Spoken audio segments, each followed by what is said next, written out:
सदक़ल्लाहुल अज़ीम। अस्सलाम वालेकुम जी, कैसे हैं आप? उम्मीद है खैरियत से होंगे। अल्लाह ताला आप तमाम को अपने हिफ्ज़-ओ-मान में रखे, तमाम को हिफाजत में रखे। अल्लाह रब्बुल इज़्ज़त तमाम परेशानियां तकलीफें दूर फरमाए। जी, लास्ट लेसन के अंदर हम लोगों ने जो हमारा थ्योरेटिकल पोर्शन था थी उसका थर्ड लेसन, ठीक है, उसका पार्ट 1 हमने किया था। आज थर्ड लेसन का पार्ट 2 हम कर रहे हैं। E business suite for R12 E business footprint. Basic footprint हम देख रहे थे, इसमें हम ओवरव्यू ले रहे थे R12 जो हमने फैमिलीज पढ़ी थी उसके हवाले से। वाई सेकंड हमारा पार्ट लेसन 3 का सेकंड पार्ट होगा human resources management system. First हमारी आज के टॉपिक के अंदर, आज की लेक्चर के अंदर जो बेसिकली हमारी फोर्थ फैमिली है। पहली फाइनेंशियल फैमिली हमने डिस्कस की थी, सेकंड थी corporate performance management, third government risk and compliance. आज फोर्थ फैमिली बिजनेस फैमिली हमारी HR management system, human resources management system. इसके अंदर फर्स्ट मॉड्यूल हमारा ह्यूमन रिसोर्सेज, ये मॉड्यूल हमारा कोर HR से रिलेटेड है, जिसके अंदर हम एम्प्लॉयज का तमाम बेसिक डाटा एंटर करते हैं, जिसके अंदर एम्प्लॉय का name, father name, CNIC, basic qualification, job experience, ठीक। इसके अलावा उसका फैमिली बैकग्राउंड वगैरह, ये सारी की सारी ह्यूमन रिसोर्सेज मॉड्यूल यानी कोर HR के मॉड्यूल के अंदर हम एंटर करते तमाम information employees. Second module self service HR। Self service HR human resources services जो है सेल्फ सर्विस, इसके अंदर हम एम्प्लॉयज को या उसके किसी न किसी सुपरवाइजर, मैनेजर, असिस्टेंट मैनेजर को राइट से देते हैं कि वो HR के पास जाने की बजाय खुद से डाटा अपना अपडेट कर सकते हैं। किसी भी एम्प्लॉय का डाटा है, उसने अपनी क्वालिफिकेशन इंप्रूव की है, कोई सर्टिफिकेशन कर ली है, उसका फैमिली स्टेटस चेंज हो गया है, डिफरेंट टाइप्स की जो अपडेट है वो सारी की सारी स्पेशली हम किसी एक डिपार्टमेंट के हेड को, सुपरवाइजर को, किसी को साइन कर देते हैं कि अपने डिपार्टमेंट के तमाम यूजर की इंफॉर्मेशन को अपडेट कर ले, हर दफा HR वाले के पास, एडमिन वालों के पास ना जाना पड़े। इसके बाद थर्ड मॉड्यूल हमारा advance benefits. Other than salaries जितने भी बेनिफिट्स होंगे जो सैलरी के अलावा एम्प्लॉयज को दिए जाते हैं किसी ऑर्गेनाइजेशन के अंदर, उनकी डिटेल वगैरह के लिए एडवांस बेनिफिट्स का मॉड्यूल यूज होता है। आर्मी के अंदर कमीशन, बोनसेस वगैरह, ये सारी इंफॉर्मेशन जो है एडवांस बेनिफिट्स के मॉड्यूल में हैंडल होती है। उसके बाद है compensation workbench. Next module हमारा compensation workbench. Compensation workbench के अंदर हम नॉर्मली एम्प्लॉयज को ऐसे तमाम बेनिफिट जो अदर देन सैलरीज हों और उनको रूटीन से हटके हम बेनिफिट्स असाइन करते हैं, वो कंपनसेशन वर्क बेंच के अंदर हैंडल होते हैं। उसकी एग्जांपल हम ले सकते हैं कि गस्टेड हॉलीडेज के अंदर कोई वर्कर है, उसे आपने फोर्स किया कि उसने जॉब करनी है, ड्यूटी ऑन ड्यूटी होगा, तो वो अगर ईद मुहर्रम वगैरह की छुट्टी थी, हॉलीडेज थी, तो वो 2 डेज अगर ईद के दिनों में उसने वर्किंग किया तो इसका मतलब 4 डेज की उसको सैलरीज आपने पे करनी है, और कंपनसेशन किया उसको उसके अगेंस्ट कोई अदर डेज के अंदर कोई आपने लीव भी असाइन करनी है, उसे लीव भी देनी है। इसी तरह कोई खुदा ना खास्ता एम्प्लॉय इंजर्ड हो गया है ऑर्गेनाइजेशन के अंदर, जो जॉब कर रहा था, ड्यूरिंग जॉब वर्किंग हुआ है या बाहर कहीं हुआ है, उसको आप सैलरी के अलावा कुछ कंपनसेशन दे देते हैं, अदर कुछ ट्रीटमेंट वगैरह करवा देते हैं मेडिकल वगैरह के अलावा, यानी मेडिकल बेनिफिट्स के अलावा अगर कोई आप दे देते हैं उसे बेनिफिट, सारे के सारे वर्कर कंपनसेशन में या कंपनसेशन वर्क मैन के अंदर हैंडल होते हैं। इसी तरह कोई एम्प्लॉय था आपका, और ही था उसकी बच्चे की शादी वगैरह आ गई, आपने कुछ उस पर कंपनसेट कर दी, उसको पेमेंट दे दी, other than salaries, other than commission, other than bonuses, वो आपके वर्कर कंपनसेशन बेंच के अंदर हैंडल होगा। I recruitment, online jobs apply करने के लिए कोई पोर्टल आप दे देते हैं। नॉर्मली डिफरेंट ऑर्गेनाइजेशन के अंदर जो वेबसाइट चल रही होती है ऑर्गेनाइजेशन की, उनके ऊपर ऑनलाइन जॉब पोर्टल दिया जाता है, वहाँ पे कोई भी कैंडिडेट आता है, आके अपना बेसिक क्राइटेरिया फिल करता है जॉब के लिए, तो अप्लाई कर देता है।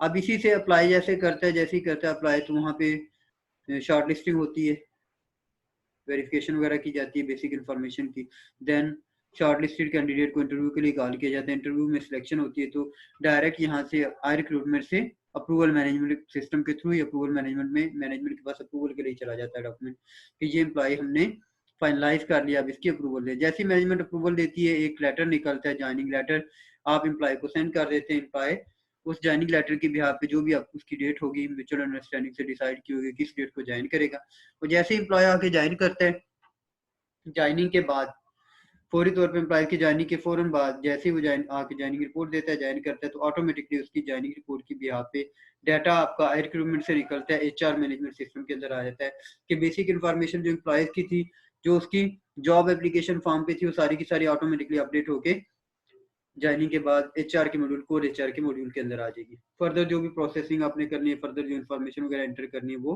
बाद में आप टाइम टाइम कर सकते हैं।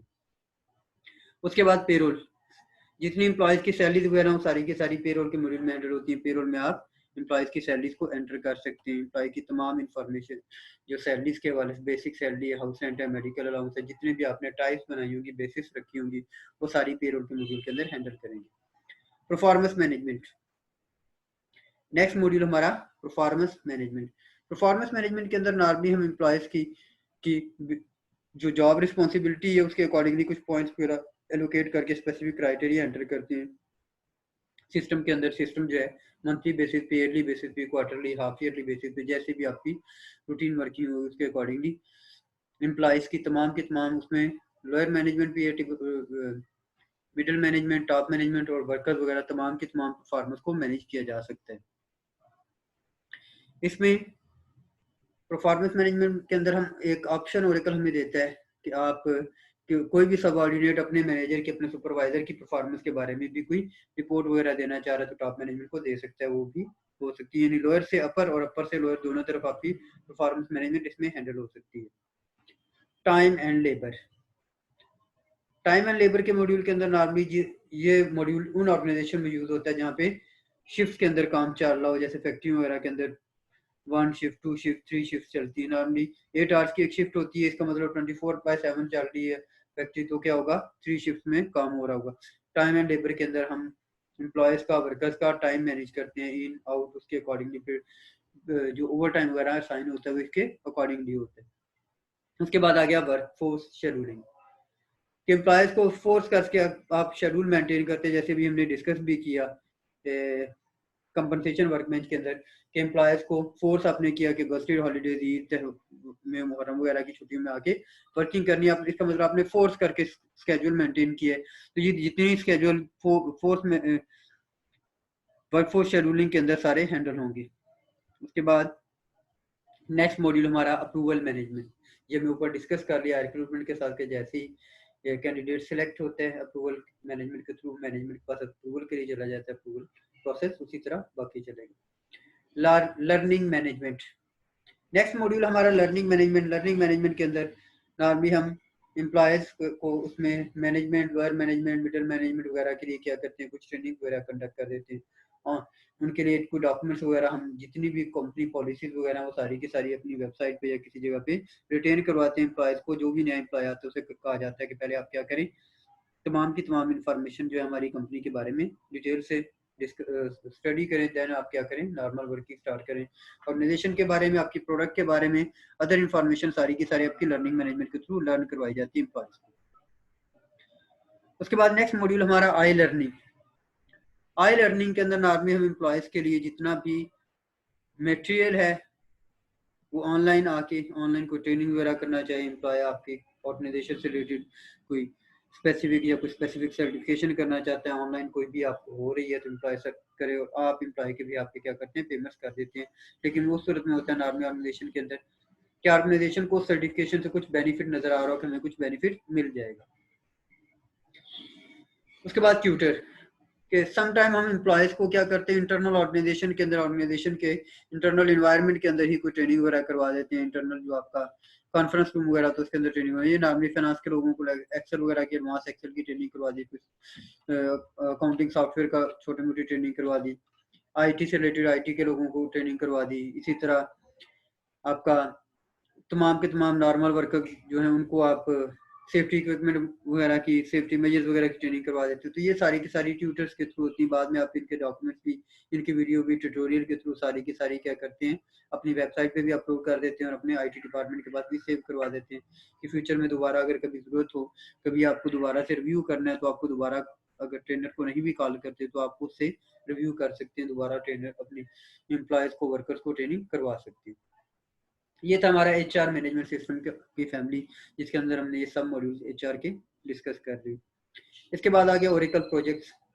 ओरेकल प्रोजेक्ट्स के अंदर सबसे पहले प्रोजेक्ट कास्टिंग, कि आपकी प्रोजेक्ट कास्टिंग का मॉड्यूल है, जिसके अंदर हम प्रोजेक्ट की ओवरऑल कास्ट लेते हैं कि आप स्टार्ट के अंदर आपने प्रोजेक्ट स्टार्ट करना है तो सबसे पहले फिजिबिलिटी बनाते हैं। फिजिबिलिटी के बाद देखा जाएगा इसके लॉन्ग टर्म बेनिफिट्स क्या हो सकते हैं, शॉर्ट टर्म बेनिफिट्स क्या हैं, लॉन्ग टर्म रिस्क क्या है, शॉर्ट टर्म रिस्क क्या है, उन रिस्क को आइडेंटिफाई करके उनको कवर करना है, शॉर्ट टर्म को रिमूव करना है। अगर लॉन्ग टर्म रिस्क है तो अगर वो लॉन्ग टर्म चलते हैं तो क्या लॉसेज हो सकते हैं। देन आप इसकी क्या करते हैं, प्रोजेक्ट कास्टिंग करते हैं कि प्रोजेक्ट हमने हमारी ओवरऑल कास्ट क्या होगी। तो प्रोजेक्ट कास्टिंग के हवाले से जितनी भी आपकी बेसिक इन्फॉर्मेशन है सारी प्रोजेक्ट कास्टिंग के मॉड्यूल में रखेंगे। तो प्रोजेक्ट कास्टिंग का मॉड्यूल ऑटोमेटिकली आपको क्या करेगा, अलर्ट्स भी देगा, आप मैसेजेस भी देगा कि आपके ये चीज़ें इस तरह से कर लें। उसके बाद प्रोजेक्ट बिलिंग, एक प्रोजेक्ट आपका चल रहा है, उस प्रोजेक्ट के अंदर आपकी प्रोजेक्ट बिलिंग भी डेफिनेटली होगी। आपके डिफरेंट कॉन्ट्रैक्टर वगैरह हैं जिनको आपने उस प्रोजेक्ट को कंप्लीशन के लिए असाइन किया हुआ है, तो उनकी बिलिंग भी आपने करनी है। आप इसकी एग्जांपल ले लें, ऑरेंज लाइन या मेट्रो ट्रेन वगैरह जो है, ये क्या आपकी डिफरेंट कॉन्ट्रैक्टर को अवार्ड किया गया, 3-4 कॉन्ट्रैक्टर हैं जो मिलके क्या करें इस प्रोजेक्ट को कवर कर रहे हैं। हर एक की बिलिंग अलग अलग आ रही होगी और किसी स्टेज पे आगे चल के इनकी कोलैबोरेशन भी बनेगी कि ओवरऑल तमाम अगर 3 वेंडर इस पे काम कर रहे हैं, 3 कॉन्ट्रैक्टर काम कर रहे हैं, तो तीनों की बिलिंग अलग अलग आ रही होगी, लेकिन तीनों की टोटल बिलिंग जो है ओवरऑल प्रोजेक्ट कास्टिंग की इक्वल होनी चाहिए। वो आपको स्टेटस भी देखना है कि हर वेंडर का, हर जो कॉन्ट्रैक्टर है उसकी स्टेज क्या है, किस स्टेज तक उसने काम किया, उसकी वर्किंग क्या है, ओवरऑल देखना है। तो इसके लिए साथ ही आपका प्रोजेक्ट कैलिब्रेशन का मॉड्यूल है, उसके अंदर हम डिस्कस कर लेंगे। उसके अंदर देखेंगे कि प्रोजेक्ट कैलिब्रेशन में ओवरऑल क्या प्रोजेक्ट का स्टेटस आ सकते हैं। उसके बाद है project resource management. Project resource management के अंदर नॉर्मली क्या होता है कि आप प्रोजेक्ट के अंदर 2 टाइप से रिसोर्सेज यूटिलाइज करते हैं, human resources, capital resources. Human resources में अगर देखना है कि हमने प्रोजेक्ट स्टार्ट किया तो प्रोजेक्ट के अंदर अगर 10-12 किस्म के लोग काम कर रहे हैं, टेक्निकल और नॉन टेक्निकल स्टाफ काम कर रहे हैं, तो किस स्टेज पे किस टेक्निकल स्टाफ की मैनेजमेंट की जरूरत होगी, किस स्टेज पे किसकी होगी, किस स्टेज पे किसकी, ये सारी की सारी प्रोजेक्ट मैनेजमेंट के थ्रू हैंडल होती है। अब इसमें आप एग्जांपल ले सकते हैं कि आपने ऑरेंज लाइन ही का प्रोजेक्ट स्टार्ट किया। आपने जब प्रोजेक्ट स्टार्ट किया तो बिल्कुल इनिशियल स्टेज पे आपको सिविल इंजीनियर की जरूरत हो सकती हो, या आपका जो सर्वेयर है उसकी जरूरत होगी। अब इसके अंदर mechanical engineer, electronics engineer, electrical engineer वगैरह की आपको जरूरत कब होगी, जब प्रोजेक्ट ऑलमोस्ट कंप्लीशन पे चला जाएगा, प्रोजेक्ट किसी स्टेज पे जा रहा होगा, तो देन इसकी जरूरत होगी। डे फर्स्ट इनकी जरूरत नहीं हो सकती। तो ये अब आपने देखना है कि किस स्टेज पे कौन से रिसोर्स की जरूरत है। ठीक है, ह्यूमन रिसोर्स चाहिए, कितना चाहिए, किस चीज के लिए चाहिए, रॉ मटेरियल वगैरह चाहिए, वो किस किस स्टेज पे कौन कौन सा चाहिए, सारी की सारी आपकी प्रोजेक्ट की जो कह लें कि टाइमिंग वगैरह है, प्रोजेक्ट मैनेजमेंट सारी प्रोजेक्ट रिसोर्स मैनेजमेंट के अंदर यूटिलाइज करते हैं, वहाँ पे देखते हैं। फिर इसके अलावा प्रोजेक्ट मैनेजमेंट का नेक्स्ट मॉड्यूल आ गया। प्रोजेक्ट मैनेजमेंट के मॉड्यूल के अंदर हम देखते हैं कि ओवरऑल प्रोजेक्ट की डॉक्यूमेंटेशन कैसे करनी है। यानी सारा हम टेक्निकली काम कर रहे हैं, हर एक फेज को अलग अलग रखा है, लेकिन हमने क्या करना है, ओवरऑल प्रोजेक्ट की डॉक्यूमेंटेशन भी करनी है कि फर्स्ट स्टेज में हमने क्या किया, उसका टाइम लाइन क्या थी, सेकंड स्टेज क्या थी, कौन कौन सी चीज किस किस वक्त टाइमली मीट की है नहीं की, स्टेटस वगैरह सारा डेली बेसिस पे देखना है। तो उसके लिए प्रोजेक्ट मैनेजमेंट का मॉड्यूल यूज होगा। ये नॉर्मली PMP सर्टिफाइड लोग ही करते हैं, लेकिन आप हम नॉर्मली माइक्रोसॉफ्ट ऑफिस का प्रोजेक्ट मैनेजमेंट का टूल जो है उसके जरिए भी ये सारी प्रोजेक्ट मैनेजमेंट हम कर सकते हैं। उसके बाद आ गया प्रोजेक्ट पोर्टफोलियो एनालिसिस।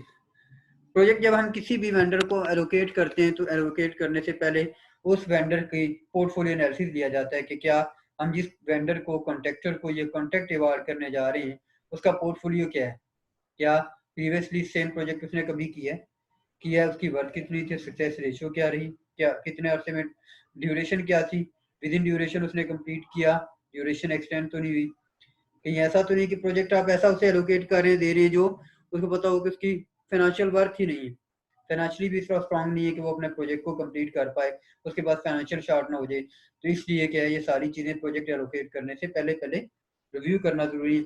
इसी वजह से नॉर्मली हम लोग क्या करते हैं कि जो बड़े प्रोजेक्ट हैं वो किसी एक सिंगल कॉन्ट्रैक्टर को अवार्ड नहीं करते, उसमें डिफरेंट कॉन्ट्रैक्टर क्या करते हैं, जॉइंट वेंचर करते हैं, डिफरेंट कॉन्ट्रैक्टर को डिफरेंट एरियाज को एलोकेट कर दिया जाता है। अब उसमें फिर मैं एग्जांपल आपको ऑरेंज लाइन ही की दूंगा, उसे देख लें या मेट्रो को देख लें। तो ये ऑरेंज लाइन के अंदर क्या किया है कि 3 कॉन्ट्रैक्टर को, डिफरेंट 3 या 4 कॉन्ट्रैक्टर को ओवरऑल प्रोजेक्ट एलोकेट किया। 27 किलोमीटर आई थिंक इसका टोटल डिस्टेंस है। 8-9 किलोमीटर एक वेंडर को दिया, दूसरे वेंडर को भी 8-9 किलोमीटर, तीसरे को भी। तो ये ओवरऑल क्या है, 3 कॉन्ट्रैक्टर को अवार्ड किया गया है। वजह क्या थी कि कोई एक कॉन्ट्रैक्टर भी, जैसे अबीब रफीक है या आपका नेस्पाक है, ये अकेला मिलकर ये प्रोजेक्ट नहीं कर सकता, तो उसका या तो फाइनेंशियल शॉर्ट हो सकता था या उनका टाइम ड्यूरेशन में पूरा नहीं कर सकता था। इस वजह से पोर्टफोलियो एनालिसिस उनका देखते हुए बेशक तीनों कंपनी ने क्या किया, सक्सेसफुल सिमिलर प्रोजेक्ट भी किए हुए, लेकिन क्या है कि उनका फाइनेंशियल एनालिसिस की वजह से, ह्यूमन रिसोर्सेज की शॉर्टेज की वजह से भी कंपनी या गवर्नमेंट लेवल पे क्या किया जाता है कि प्रोजेक्ट किसी एक कॉन्ट्रैक्टर को, वेंडर को अवार्ड नहीं किया जाता। उसके बाद नेक्स्ट मॉड्यूल हमारा प्रोजेक्ट कॉन्टेक्स्ट। जैसे पोर्टफोलियो एनालिसिस के बाद आप प्रोजेक्ट कास्टिंग वगैरह निकाल के सारा कुछ रिव्यू कर लेते हैं, प्रोजेक्ट कॉन्टैक्ट जिन वेंडर्स के साथ आप कॉन्टैक्ट करने जा रहे हैं उनके लिए कॉन्टैक्ट मेंटेन करेंगे, उनसे साइन अप ले लेंगे और आपके अपने साइन अप होंगे। तो ये हमारी क्या बन जाएगी, प्रोजेक्ट का कॉन्टेक्स्ट लिखा जाएगा। इसके बाद लास्ट पे आ जाते हैं daily business intelligence for project के प्रोजेक्ट्स के लिए एडवांस लेवल की रिपोर्टिंग टूल है डेली बिजनेस इंटेलिजेंस। बार बार मैं यही कहता हूँ कि जहाँ पे बिजनेस इंटेलिजेंस आ जाए, डेली बिजनेस इंटेलिजेंस आ जाए, फ्यूजन बिजनेस इंटेलिजेंस आ जाए, तो इसका मतलब क्या कि एडवांस लेवल की रिपोर्टिंग है जो मैनेजमेंट के लिए प्रेजेंट की जा सकती है। उसके बाद नेक्स्ट फैमिली हमारी supply chain planning. Supply chain planning family के अंदर फर्स्ट मॉड्यूल हमारा एडवांस सप्लाई चेन प्लानिंग, कि आपके एडवांस लेवल की जितनी भी सप्लाई चेन है वो इस मॉड्यूल के अंदर मैनेज होती है, मैनेज की जा सकती है।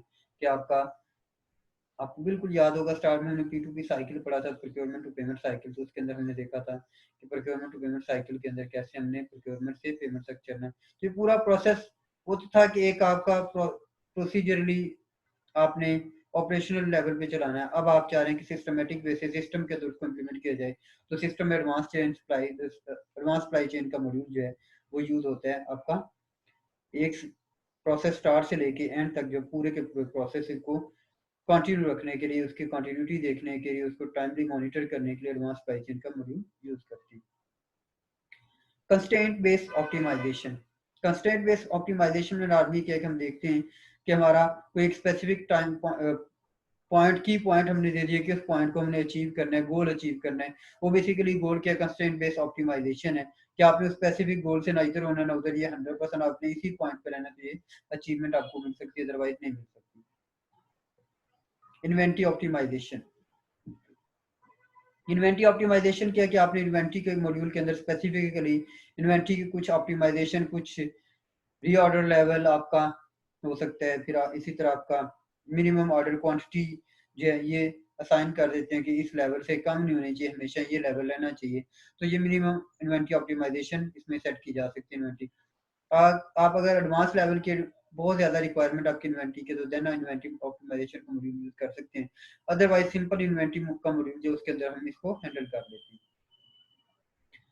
नॉर्मली इन्वेंटरी ऑप्टिमाइजेशन ये जो आपके जितने चेंज स्टोर हैं, जैसे मैक्रो कैश एंड कैरी हो गया, हाइपर स्टार हो गया, इसी तरह अल्फते हो गया, ये स्टोर जो इनके लिए इन्वेंटरी ऑप्टिमाइजेशन के मॉड्यूल की जरूरत हो सकती है ज्यादा हो। बाकी ऐसा नॉर्मल रूटीन की जो है इन्वेंटरी, वो सारी की सारी इन्वेंटरी मैनेजमेंट के मॉड्यूल में हैंडल की जा सकती है। उसके बाद global order promising. Global order promising का मॉड्यूल जो है ये नॉर्मली यूज होता है कि हम हमारे इंटरनेशनल मार्केट के अंदर जितने भी ऑर्डर्स हैं उन ऑर्डर्स को मैनेज करने के लिए, कि आपके जितने भी कस्टमर की तरफ से या सप्लायर की तरफ से ऑर्डर जनरेट होते हैं, दोनों के लिए ये नॉर्मली यूज कर सकते हैं। कि अगर आपने बीइंग अ सप्लायर कोई प्रोडक्ट सप्लाई करनी, तो आपके डेफिनेटली आपके जो है कस्टमर हैं उनको आपने उनके ऑर्डर्स को मेंटेन करना है किसी एक मॉड्यूल के अंदर। तो वो मॉड्यूल कौन सा हमारा ग्लोबल ऑर्डर प्रॉमिसिंग का मॉड्यूल, जिसके अंदर हम मैनेज कर सकते हैं। और इसी तरह अगर आप बीइंग कस्टमर किसी सप्लायर से प्रोडक्ट ले रहे हैं, तो आपने जो डिफरेंट आपके कस्टमर के ऑर्डर्स आए थे, उन ऑर्डर्स के अगेंस्ट जितनी जितनी किसी एक स्पेसिफिक ऑर्डर के अंदर रॉ मटेरियल आपको जरूरत था, रिक्वायर्ड थी, सारी की सारी डिटेल आप उनके ऑर्डर के हिसाब से मैनेज कर सकते हैं ग्लोबल ऑर्डर प्रॉमिसिंग के मॉड्यूल के अंदर। कैलिब्रेटिव प्लानिंग।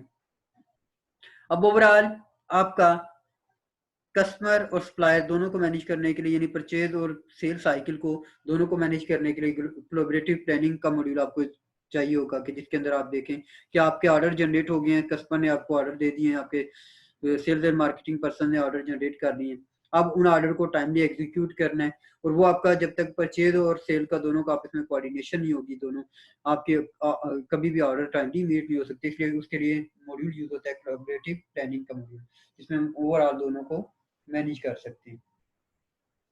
इसके बाद स्ट्रेटेजिक नेटवर्क ऑप्टिमाइजेशन का मॉड्यूल है। इस मॉड्यूल के अंदर हम नॉर्मली देखते हैं कि जो हमने एडवांस सप्लाई चेन का प्लान का मॉड्यूल बनाया, अब हम जैसे ऑर्डर जनरेट करते हैं, कस्टमर ऑर्डर हमें देता है, हमारा सेल ऑर्डर बुक हो जाता है, तो हमारे पास ऑफिशियली के गो अहेड मिल जाता है कि आपने क्या करना है, इसको कि प्रोडक्ट की प्रोडक्शन करनी है। प्रोडक्शन स्टार्ट करने के लिए नेसेसरी है कि आपने इसको आगे फ्लो में लेके चलना है। तो उसमें प्रोक्योरमेंट से लेके शिपमेंट तक, डिस्पैच यानी डिस्पैच तक का सारा प्रोसेस पूरे का पूरा वो ओवरऑल नेटवर्किंग होना चाहिए, एक मॉड्यूल का दूसरे मॉड्यूल के साथ लिंक होना चाहिए। देन क्या होगा कि आपकी स्ट्रेटेजिक नेटवर्क ऑप्टिमाइजेशन हो सकती है। किसी एक जगह पे चेन डिसकंटिन्यू होती है तो आपका ओवरऑल ऑर्डर जो है वो इफेक्ट हो सकता है। आप इसकी एग्जांपल ले सकते हैं कि आपने प्रोक्योरमेंट जैसे ही सेल ऑर्डर जनरेट हुआ, सेल डिपार्टमेंट ने किया कि आपने प्रोक्योरमेंट डिपार्टमेंट को इन्फॉर्म कर दिया या प्रोडक्शन को इन्फॉर्म किया कि ये ऑर्डर जनरेट हो गया, प्रोडक्शन वालों ने टाइम वगैरह निकाल के कैलकुलेशन करके बता दिया कि ये ऑर्डर हम इस डेट पे आपको हैंड ओवर कर सकते हैं। अब प्रोडक्शन वालों ने क्या किया, उसके अगेंस्ट परचेज प्रोसेस रन करना था, परचेज डिपार्टमेंट को इन्फॉर्म किया, डॉक्यूमेंट्स वगैरह दे दिए, परचेज ने उसके अगेंस्ट परचेज साइकिल रन किया। प्रोक्योरमेंट वालों ने अगर इंपोर्ट मटेरियल इंपोर्टेड था, इंपोर्ट के लिए रिक्वेजिशन जनरेट करवाई इंपोर्ट डिपार्टमेंट को, इंपोर्ट डिपार्टमेंट ने उसके अगेंस्ट कस्टमर सप्लायर को क्या है एक मेल कर दी, या सप्लायर को डॉक्यूमेंट सेंड कर दिए कि हमें ये मटेरियल चाहिए, और टाइम पीरियड जो भी टाइम पीरियड है वो टाइम पीरियड मैनेज करते हुए। अब वो सेल परचेज डिपार्टमेंट भी कहे कि ठीक है मैंने अपना काम खत्म कर लिया, मैंने इंपोर्ट वालों को हैंड ओवर कर दिया, इंपोर्ट भी सोचे कि मैंने आगे कह दिया सप्लायर को ऑर्डर दे दिया, ऑर्डर आ जाएगा तो एग्जीक्यूट कर लेंगे। प्रोडक्शन वाले भी इसी चक्कर में हो, सेल वाले भी इसी चक्कर में हो, तो क्या होगा, कभी भी आपकी जो है ना शिपमेंट टाइमली क्लोज नहीं हो सकती। तो इसलिए हर एरिया को, हर डिपार्टमेंट को एक दूसरे के साथ कोऑर्डिनेशन रखनी चाहिए, और यही कोऑर्डिनेशन बेसिकली हमारी के स्ट्रेटेजिक नेटवर्क ऑप्टिमाइजेशन को मैनेज करती है। उसके बाद आ गया डिमांड मैनेजमेंट।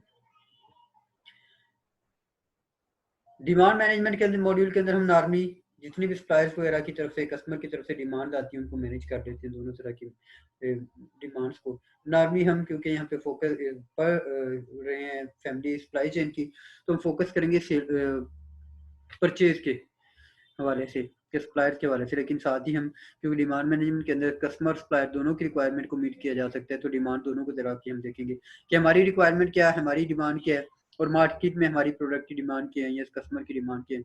दोनों चीजों को मैनेज करने के लिए डिमांड मैनेजमेंट का मॉड्यूल यूज हो सकता है। Advance forecasting and demand management. अब एडवांस लेवल की फोरकास्टिंग करनी है, जैसे आपने ऑर्डर जनरेट किया, ऑर्डर जनरेट करने के बाद आपने फोरकास्ट किया, एक्चुअल आपने एस्टिमेशन की थी कि मेरा ऑर्डर जो है ये 90 डेज के अंदर क्लोज हो जाना चाहिए, क्लोजर पे जाना चाहिए। उसमें आपने फॉर एग्जांपल 35 डेज का साइकिल रखा प्रोक्योरमेंट का साइकिल, के 35 डेज में प्रोक्योरमेंट इन हाउस हो जाएगी, कटिंग फिनिशिंग वगैरह कंप्लीट करने के बाद आपके पास टोटल टाइम आ गया 60 या 65 डेज या 70 डेज। रिमेनिंग 20 डेज है जिसमें आपने डिस्पैच भी करना है कस्टमर, और उसका इन ट्रांजिट पीरियड भी है सारे का सारा। अब इसके बारे में आपने सारी एडवांस फोरकास्टिंग करनी है, और ये नॉर्मली एक एंगल की फोरकास्टिंग नहीं है, मल्टी एंगल की फोरकास्टिंग है। पहली फोरकास्टिंग हमने किसके लिए, हमने शिपमेंट की थी। सेकेंड अब फोरकास्टिंग इसमें हमने क्या करनी, हमने देखना है कि जो हमें रॉ मटेरियल बाय करना है मार्केट से, उसकी डिमांड को कैसे मैनेज किया जा सकता है, उसकी मार्केट में वर्थ क्या होगी, डिमांड क्या होगी, उसके अगेंस्ट हमने प्राइसेस वगैरह के फैक्टर को देखना है, और क्या करेंगे, प्राइसेस वगैरह के लिए निगोशिएशन करेंगे सप्लायर्स के साथ। उसके बाद real time sale and operational planning. Real time sale and operational planning के नॉर्मली उन ऑर्गेनाइजेशन के अंदर यूज होता है, जैसे चेन स्टोर है, जैसे मैंने अभी एग्जांपल आपको पहले भी दी, मैक्रो कैश एंड कैरी, हाइपरस्टार और ये जो है अल्फते वगैरह, इनके अंदर आपका रियल टाइम सेल एनालिसिस हो रहा था। जैसे ही आपकी इनवाइस हिट होती है, आप एंड पॉइंट ऑफ सेल पे आए, तो जब आप इनवाइस जनरेट करवा रहे होते हैं, तो इनवाइस एंटर करते हैं, तो साथ साथ वो आपके सिस्टम पे वो क्या करता है, बैकएंड पे अपडेट भी करता है, तो रियल टाइम पे आपका सेल एनालिसिस वगैरह भी आपको बता देता है कि ओवरऑल सेल एनालिसिस क्या, ओवरऑल प्रोडक्ट की क्या सिचुएशन है। उसके बाद प्रिडिक्टिव ट्रेड प्लानिंग। आप प्रिडिक्ट भी करते हैं, फ्यूचर की प्लानिंग भी करते हैं कि ट्रेड आपकी कैसे होनी चाहिए, कैसे अपने मार्केट के अंदर डिमांड को इंक्रीज कर सकते हैं, कैसे अपनी प्रोडक्ट को मार्केट के अंदर एनहांस कर सकते हैं, और कैसे आपके जो कंपटीटर हैं उनका कंपटीशन मार्केट के अंदर आप कर सकते हैं। उसके बाद लास्ट हमारा सप्लाई चेन प्लानिंग की फैमिली के अंदर module trade promotion optimisation. Different promotion आप देते हैं ट्रेड को इन्हांस करने के लिए। उस ट्रेड में प्रमोशन में समटाइम डिस्काउंट ऑफर कर देते हैं, समटाइम आप सप्लाई या कस्टमर क्या करता है, डिस्काउंट की बजाय कहता है कि हम आप प्रोडक्ट हमें बाय करें। समटाइम आपने सुना होगा बाय 2 गेट 1 फ्री या बाय 1 गेट 1 फ्री।